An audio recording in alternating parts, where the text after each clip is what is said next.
Hi guys! Welcome back again to my YouTube channel.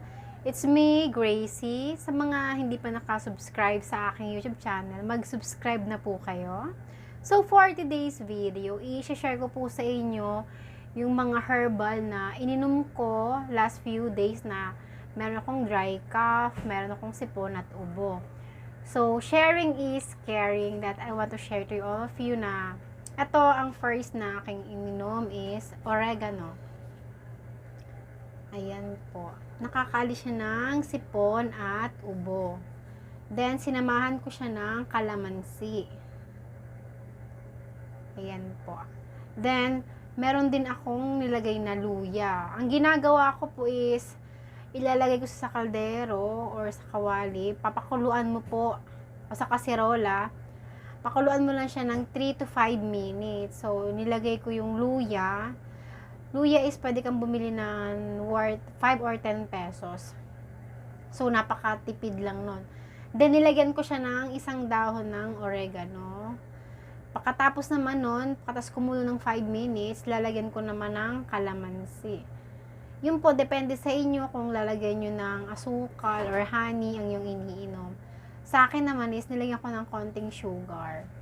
So, napaka-effective niya. Then, kung halimbawa naman hindi sa inyo tumalab yung herbal, meron naman akong ininom na gamot, Robitussin DM. Ito yung ininom kong gamot, Robitussin DM po. So, nakakawala siya ng ubo at dry cough. And, yun nga, sa panahon ngayon, uso yung sakit, trangkaso, because of the weather, change of the weather, di ba? Uulan, iinit, syempre, yung katawan natin, magbabago yung,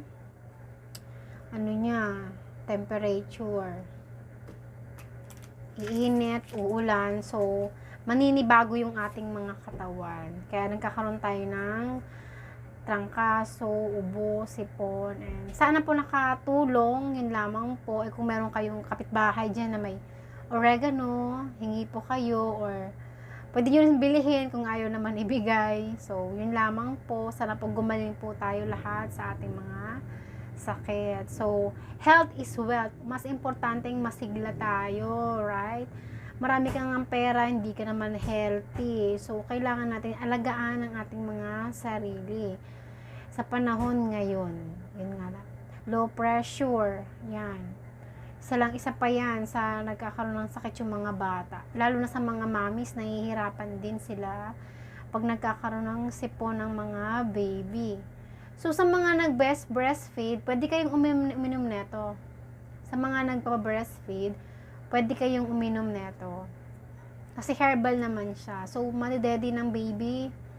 So, gagaling na siya para sa kanyang sipon at ubo. So, kung malala naman, dapat ipa-check up nyo siya sa doktor. Yun lamang po. Thank you for watching my video. Don't forget to like, comment, subscribe, and click the bell button. Thank you so much.